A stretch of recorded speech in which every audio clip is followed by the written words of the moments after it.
అసలు ఏంట్రా నువ్వు ఎప్పుడు డ్యూటీ డ్యూటీ అనా? ఇక్కడికి వచ్చాక కూడా ఆ దొంగ గొడవేనా?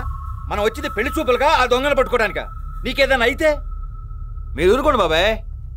డ్యూటీలో ఇలా సిన్సియర్గా ఉన్న వాళ్ళు ఎంతమంది ఉంటారు? మీ అబ్బాయిని చూసి మీరు గర్వపడాలి. సార్ మీరు గ్రేట్ సార్. మీకు ఆ దొంగ ఖచ్చితంగా దొరుకుతాడు.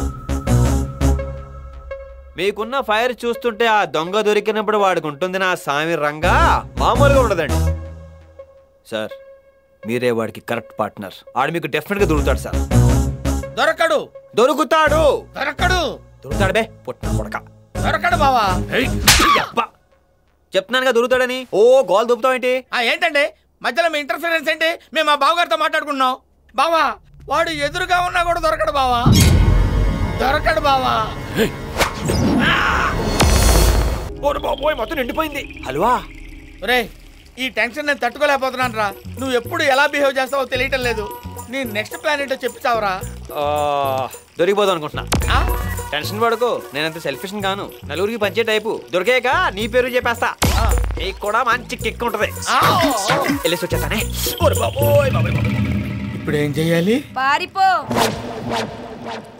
నువ్వు? అవును నువ్వు విన్నది కరెక్ట్. ఇది నేనే అన్నా. నీ సీట్ చిరక్క ముందే టికెట్ వేసుకుని పారిపో.